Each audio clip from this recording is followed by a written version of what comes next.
Assalamualaikum warahmatullahi wabarakatuh. Ambo nak goyak, ambo nak tolong pesan, nak beri nasihat dan juga peringatan. Jangan nak derak, jangan kita nak jalan, takut kau borak virus penularan. COVID-19 penyakit berbahaya, janganlah nak main, jangan nak suka-suka. Belum dia mari baik kita jaga-jaga. Kena penyakit goning boleh makan air mata. Mari kita pakat duduk rumah. Bersatu hati, semangat jangan lemah. Mari kita pakat kawal. Jaga anak bini, jangan witu bet luar. Kerajaan buat bukan nak menyusah kita.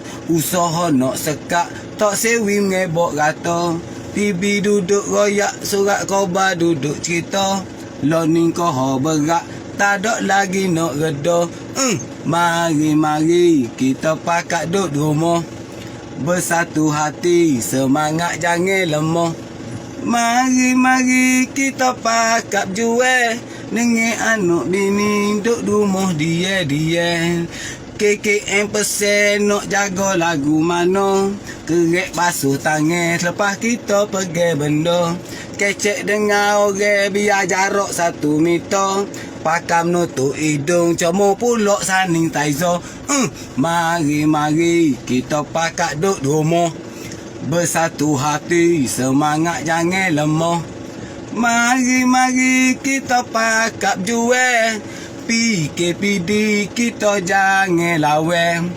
Negara Cina tempat mula dia asal. Litah benuanya mari Malaysia. Seluruh dunia orang duk geger kepal. Mati dah banyak mana kena penyakit corona. Mari kita pakat duduk rumah. Bersatu hati, semangat jangan lemah. Mari kita pakat lawan. Jangan kita jadi orang nak menyusah kok game. Terima kasih kerajaan kerana tolong rakyat jelata. Banyak batu dia bui ke kita. Dekat 1 bulan moga rakyat tak boleh kerja. Rakyat boleh makan walau duduk di rumah saja. Mari kita pakat berjuang.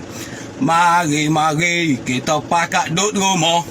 Mari kita pakat kawal.